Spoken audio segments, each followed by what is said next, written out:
Welcome to Keep What You Earn, your judgment and jargon free zone for entrepreneurs of all levels. Get ready to learn how to scale your business, save money in taxes, and create a business that grows your wealth. If it feels like the financial side of business is like eating your vegetables, well, then think of this podcast as the ranch dressing to make the process a little more enjoyable. My name is Shannon Weinstein. I'm a CPA and business owner on a mission to simplify money and empower others through knowledge. I hope this episode inspires you to take action, but remember that the information we share is for educational purposes only and is not individual tax advice. Now that we got that out of the way, let's start the show.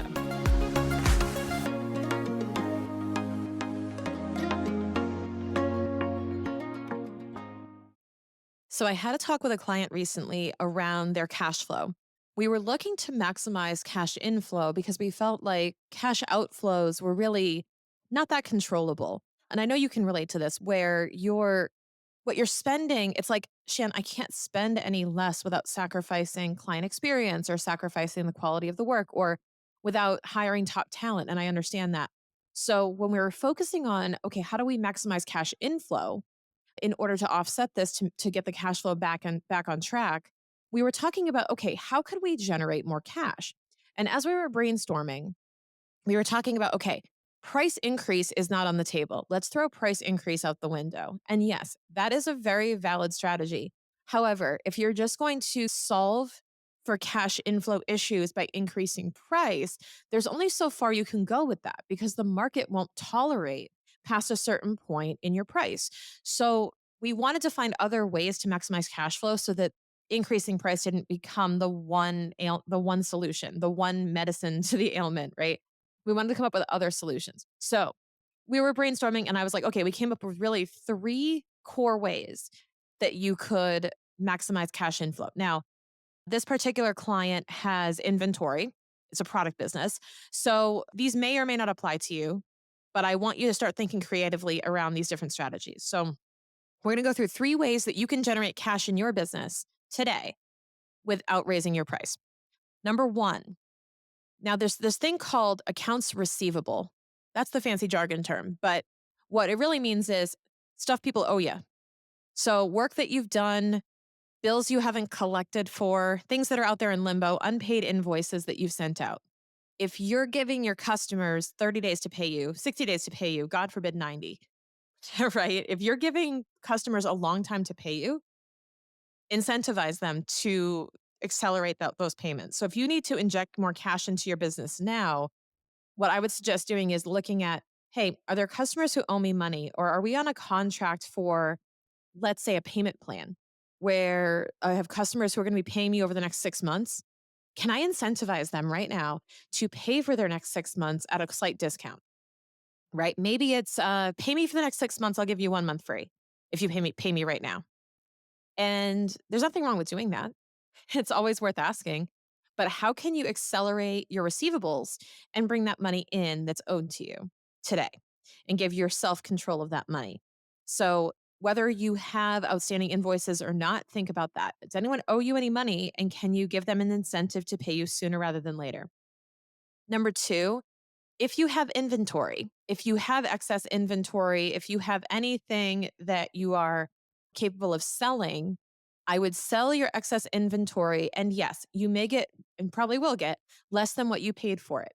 Okay. You can sell your inventory not at retail, but you can sell it far below market price to other vendors, to other people, or to even to your existing customers at a deep discount.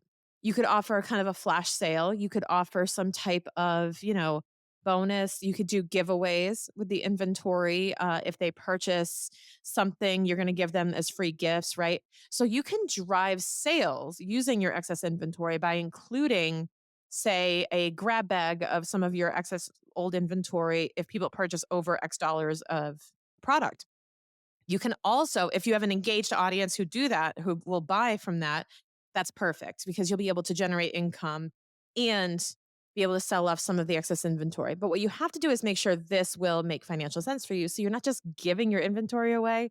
You want to make sure that you're actually generating cash because of it and that it's giving you a return. The other thing you can do is sell it for pennies on the dollar. I mean, it's not the ideal, but it's a way to get cash in the door much faster. And I'll tell you, cash, even at 10% of the value, cash will still be more useful than having the inventory laying around that you can't sell. So find a way to either incentivize quick purchases of this inventory through, price reductions, specials, volume discounts, whatever, or straight up sell the excess inventory to other vendors, other providers, depending on what the nature of your business is. Either of these things could work. So let's get rid of excess inventory and convert it into cash because cash in your pocket is much more useful than the inventory. Okay. And then finally, other than increasing your prices, here's one more thing that you could possibly do. You could wait to pay your bills and you could hold off until they actually come due. So this is going in the outflows direction. This is helping you maximize your cash inflows on a net basis. You're helping to maximize your net cash flow by slowing down how you're paying out your bills. You do not need to be paying off your credit cards right away. And you also can use your credit card more often. If you are good and disciplined about this, you can use your credit card more often in order to pay for expenses so that you can push out the outflow of cash to a later date. Now, I don't want you to get this twisted with, okay, I'm just going to rack up a bunch of debt. You have to be able to pay it off. And I'm also not saying to ignore your bills and wait. I'm saying you want to consciously understand when that cash outflow is going to happen and then focus your attention during that time on generating plenty of cash to cover that and then some.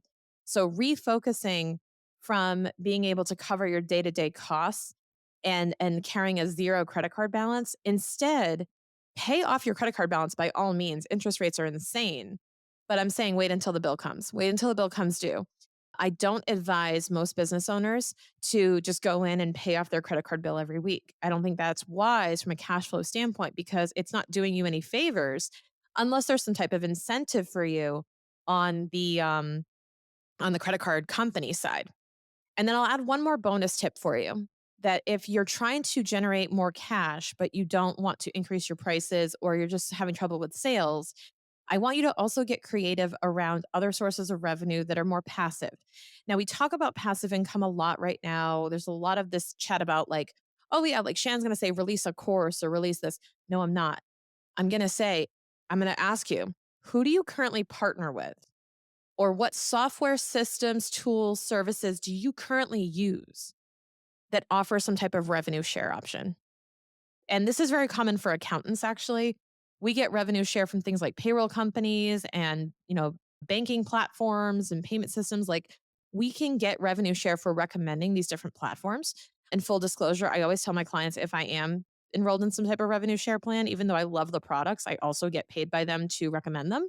But if you can find a product that you use and love that would be willing to do some type of revenue share option, or if there are clients that are not ready to work with you, how can you partner up with another provider? How can you partner up with someone who supplements what you do and will give you a referral fee?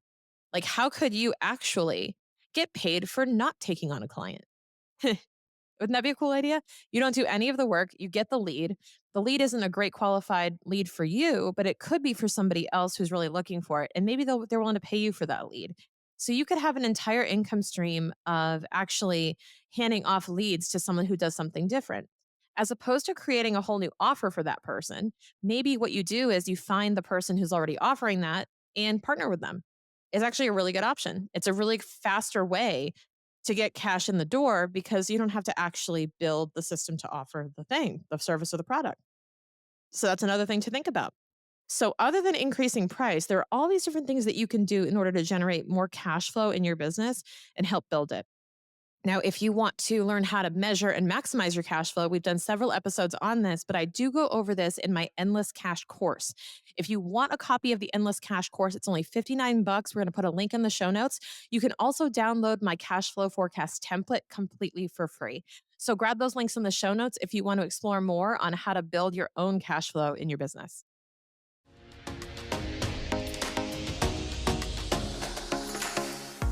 Hey there, are you looking for more tax and accounting help for your small business, but tired of the confusing jargon or feeling judged for your questions? This is exactly why we created a completely free Keep What You Earn community centered around this podcast.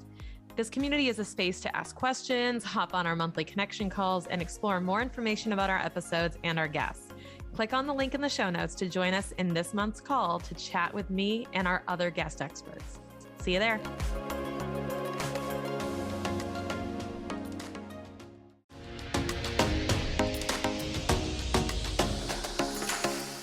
Thank you so much for listening. If you enjoyed this episode, please leave a rating and review on your podcast platform. This small action goes a long way for podcasters to get our message heard by more business owners just like you. Be sure to check out the show notes for links to information about our guests and ways to get in touch with me. We'll see you on the next episode.